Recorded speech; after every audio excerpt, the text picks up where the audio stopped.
Geschichte von der verbotenen Liebe von Linda Weidmann. Kapitel 9. Und das letzte Mal bei verbotene Liebe. Wir beanspruchen daher eine Freiheitsstrafe. Warum sollte ich meine eigene Tochter entführen lassen? Weil du mich wieder im schlechten Licht stehen lassen. Ruhe im Gericht!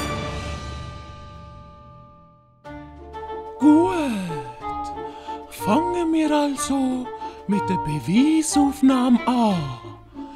Als erstes rufen wir Signore Sergente in Zeugenstand. Sergente betrat den Gerichtssaal und setzte sich in die Mitte. Euer Ehren, liebe Geschworene, am Tatort sind Kampfspuren und einige Beweise sichergestellt worden. Als erstes hätten wir den alten Lumpe, der mit Betäubungsmittel betropft worden ist. Als zweites der Entlasselbrief mit dem Schrift vom Pantalone, der vom Signore Diego im Zimmer auf dem Tisch gefunden worden ist.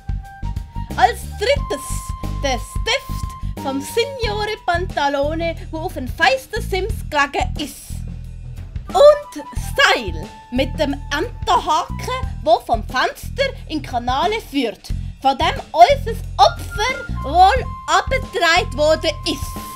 Seht Sie, es ist doch alles so klar. Oder eben auch nicht. Wie meinen Sie das?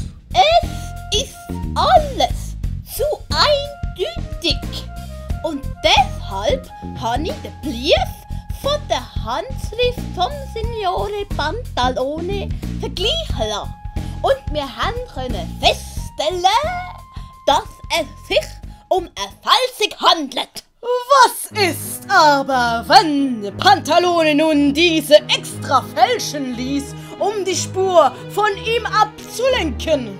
Denn sein Stift ist doch eindeutig am Tatort gefunden worden.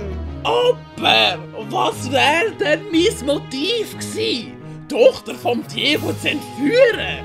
Du hast nicht wollen, dass unsere beiden Kinder heiratet. Und genau dies ist es, was zu so einer übertriebenen Tat führte. Das ist doch absurd. Mein Vater würde sowas nie machen. Ruhe im Saal!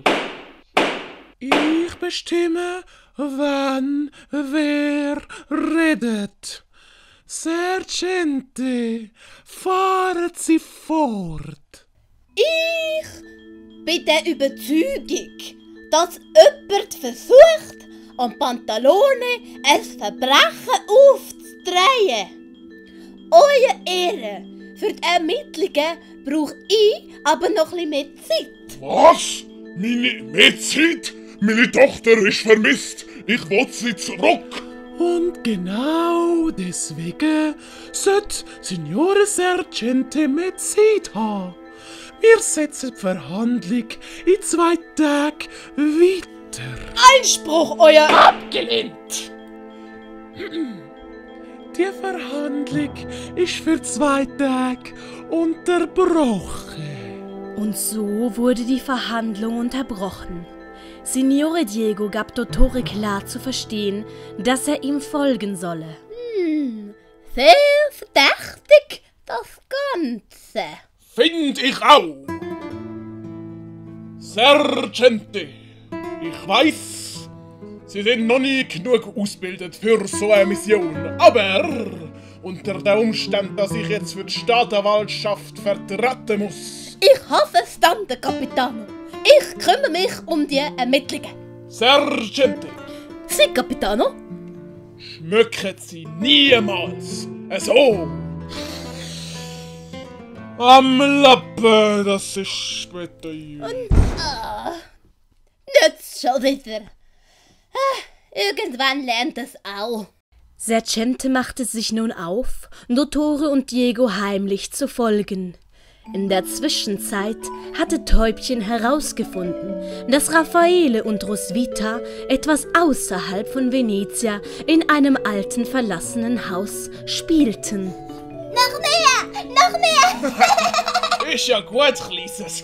Und hoppla! Wirst du eigentlich nie müde? Nein, nie! Oi. Aber ich bin langsam müde. Raffaele setzte sich erschöpft in eine Ecke und lehnte den Rücken gegen die Wand. Raffi müde? Warum? Einfach, weil ich schon lange nicht mehr geschlafen habe. Oh, das ist nicht gesund.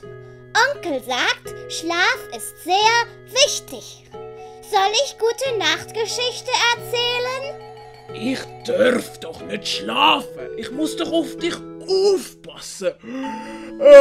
Und schau, dass du nicht weglaufst. Wieso soll ich weglaufen? Bei dir ist es doch so schön. Wenn mein Chef herausfindet, dass ich fause, während ich auf dich aufpasse, dann gibt's Haue. Meinst du böse lange Nase? Ja, die böse lange Nase. Und wenn ich dich wecke, bevor böse lange Nase kommt? Du bist einfach viel zu süß und nett für die Welt. Du erinnerst mich an meine Gussi.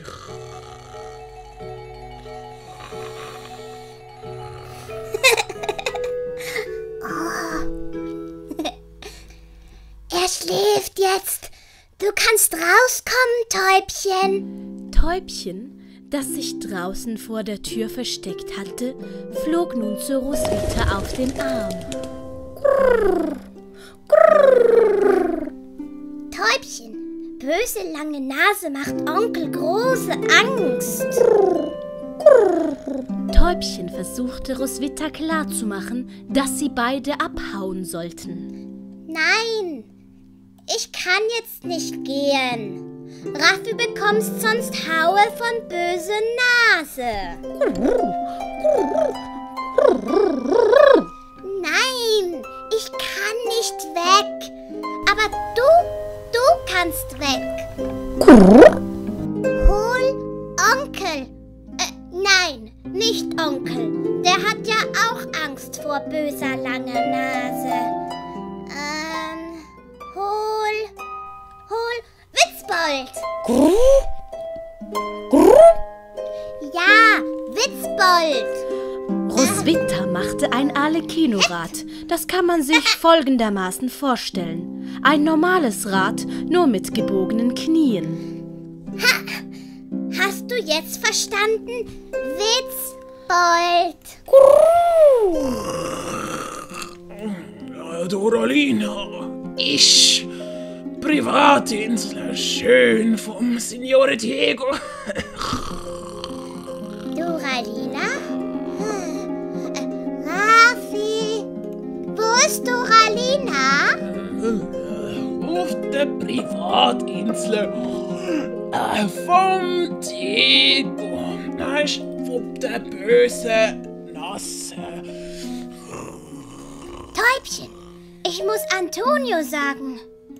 Onkel würde schreiben. Ja, genau. Roswitha nahm ein kleines Stück Holz und schrieb mit einem Stück alter Kohle, das im Kamin lag, Folgendes auf das Holz. Doralina auf Insel von böser langen Nase. Ich bei Raffi. Kussi Roswitha. Schnell, bring das zu Witzbold. Ende von Kapitel 9. Geschichte von der verbotenen Liebe von Linda Weidmann. Auf Wiedersehen und bis zum nächsten Mal. Grazie mille for watching the lesson. Please subscribe.